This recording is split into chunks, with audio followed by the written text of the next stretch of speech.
Before the 7 NASCAR championships, before his date with the NASCAR Hall of Fame, there was Rambo, Jimmie Johnson's Herzog Motorsports crew chief, Tony Liberati.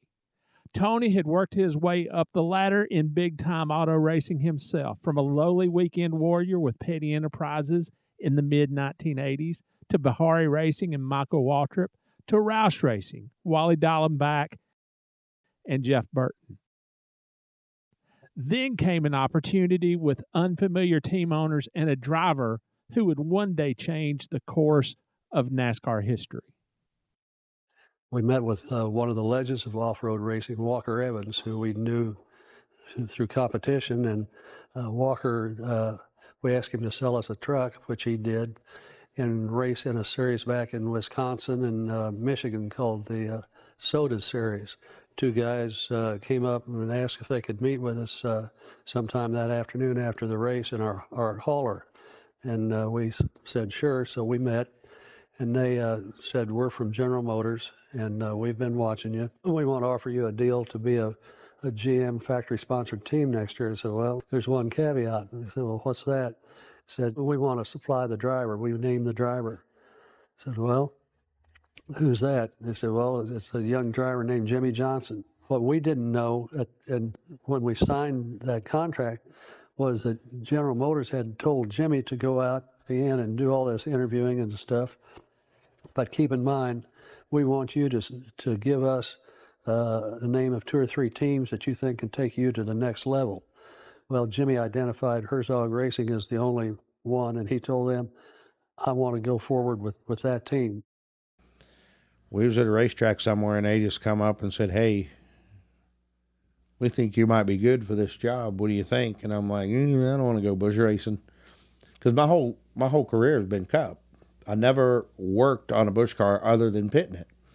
And I did some work on them, you know what I mean, just depending. Yeah. You know, sometimes we had to work on Michael's bush cars and stuff like that, but I didn't want to go to bush. And they said, well, it's going to be a bush deal and going to the Cup. Well, okay, who's the guys? The Herzogs? Well, never heard of them. Who's the driver? Jimmie Johnson. Well, never heard of him. It sounds like a good deal. Tony might not have wanted to go racing in the Busch Series, but once he met with Stan and Randy Herzog, he was all in. The minute I walked in the door with the Herzogs, I realized that these were my people. And it was different with Jack. Jack was so smart in the engineering and all the stuff that he did. He was just so smart, but I didn't know what he did outside of that, which I don't think he did anything. You know what I mean? Yeah. So with the Herzogs, their lifestyle and what they believed in and stuff is what I latched onto. They were patriots, big gun guys. They're from Missouri and big hunters, big gun guys, patriots. They were just patriots. And that, for some reason at that time, boy, I really liked that. These were good people. Now, I couldn't go and talk to them technical about what's going on with the race car, but they were just good people on the life side of it. At the life side of it that I wanted to lean towards. From the outside looking in, Tony Liberati and Jimmie Johnson would appear to be as different in personality as Richard Petty and Tim Richmond. They don't call Tony Rambo for nothing. He's boisterous and as outgoing as it is possible to be. Rambo looks like he could be right at home with the Hells Angels. Jimmie Johnson, maybe not so much. Jimmie takes being clean cut to an entirely new level. And personality-wise, Jimmie comes across to the general public as more reserved than Tony. But they clicked. And I thought he had a lot of potential. Had a lot to learn, but he had a lot of potential. And but I really liked him as him, as a person away from the racetrack. We got along real good. We went to gym together, did stuff. He was real easy to get along with. And then we just dove in head first and went racing. And every week, he'd get better and get better. He was committed. He wasn't, he come out of ASA from the off-road stuff. I mean, and he wasn't, nowhere did he think, I'm good now. He was constantly working. The perfect team owners, a diamond in the rough behind the wheel, the crew, and Rambo on the box. Herzog Motorsports was on its way. Just all around, everything was good. We had enough money to do what we needed to do. We had sponsors. We had good cars. We had really good people that went on to do really good things, And we had a driver that quite possibly was arguably one of the best drivers ever in NASCAR. Incredibly, Jimmie Johnson failed to qualify for the first race of his full-time NASCAR career, and it was a big one. Daytona, the 2000 Busch Series season opener. Rambo, the crew chief responsible for preparing Jimmie's cars, did not take the failure in stride. I started getting people together, started getting cars. We put a car together, went and tested Memphis. Done real good. He done real good, and this kid's going to be good. So, 2000, we hit it hard as we could. Went to Daytona, didn't make the race. Which was absolutely as devastating as it could possibly be. I mean, I just thought that if I flew home, I would check to see how the weather was outside the airplane at about 30,000. You know what I mean? I was definitely devastated. After Daytona, results were steady, if not exactly spectacular.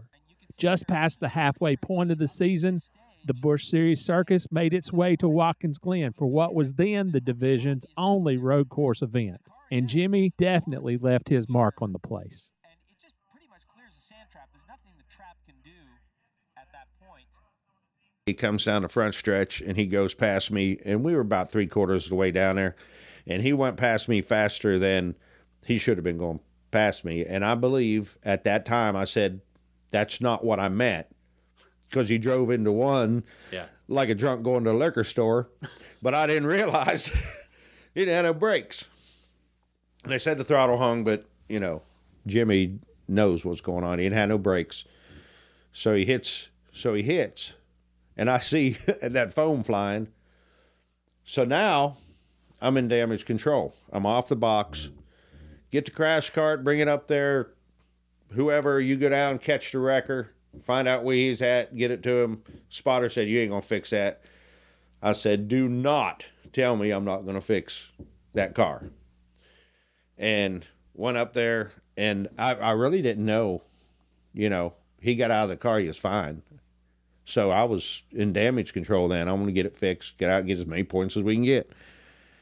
I didn't know how bad it was till I actually seen it on TV the next day or whatever, which it looked pretty bad. But in my eyes, he crashed, he got out of the car. Hey, I'm good. Okay, let's fix it.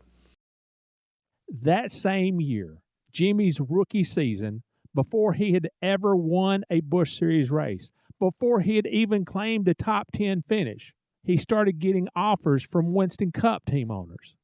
He had that kind of potential. Chip Ganassi was, he called him in. I want to talk. Here's your contract. Sign it right quick. Yeah. And Chip, he's a pretty smart guy. He's pretty successful. He knows what he's doing. But I guess you could get some people like that. You know what I mean? And Jimmie wanted to take it to his lawyer. And there's all kind of people behind you. You don't sign it or not. And Jimmie is smart enough not to sign it. By late September in the year 2000, Jimmie had signed with Hendrick Motorsports. The plan was to run a few Winston Cup races in 2001, then tackle the tour full-time the following season in 2002. Surely, after all the effort he had invested in Herzog Motorsports in general, and in particular Jimmie, Tony had to have been stung by the move. But according to Rambo, that was not the case. No, I think by then I thought that, that was way better than what we had. And first contract, and I think Jimmie's said 2 years Busch, 2 years Cup. We were going Cup racing. But I think that was an opportunity that you can't be mad at nobody for. You know what I mean? I mean, that was a good opportunity. And I guess probably at that time I said, well, you know, that's a good deal. You go over there and do that deal, and I'll just keep doing mine. You know what I mean? So there was never any hard feelings or anything like that? No, I don't think so. I didn't have no hard feelings. I was a Jimmie Johnson fan. You know, I still cared about him, still liked him, still wanted him to do good. And called him the night after he won California, I believe, his first race. Yeah. Called him and told him how awesome that was. It was an awesome deal. I mean, that was. I'm really glad that I got to be a part of that.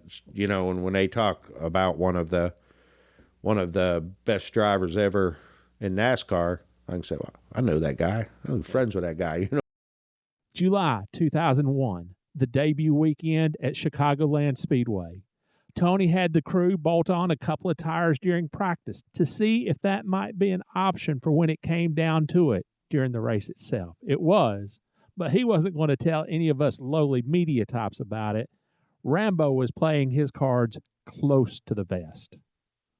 The side track position in the final laps of the race. Here's Matt Yoakum. Mike Skinner makes his way to his pit box for what should be its final scheduled pit stop.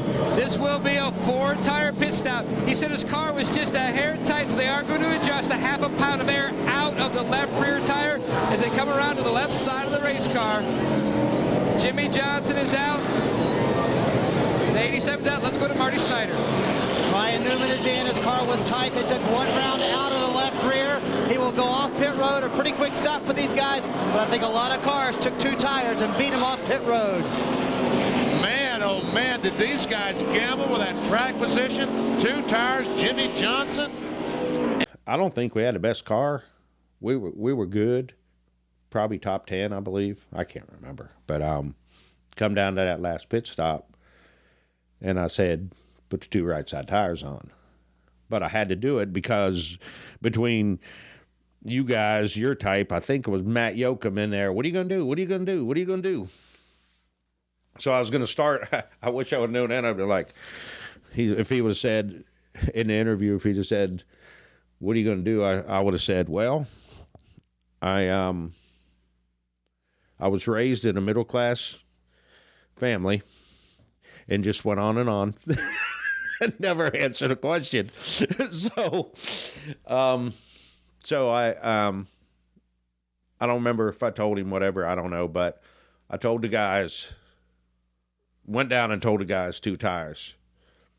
You know what I mean? But everybody thought we were doing 4. So we come down, we put 2 tires on. Behind 5 seconds, back to Mike Skinner, the second place car. White flag is out. 1 more lap to go. I've been waiting a long time to tell you that. One more lap. Let's be smooth. Let's be smooth off that gas now. Off that gas, easy. Boys don't have a damn thing to worry about. I tell you what, this town is not safe with a Rambo. One more corner before we start doing all that. 25-year-old Jimmie Johnson from Sussex, Wisconsin, in his 58th NASCAR Busch Series start, will take the first ever checkered flag at Chicagoland Speedway. That's right, you are a man! You are a man!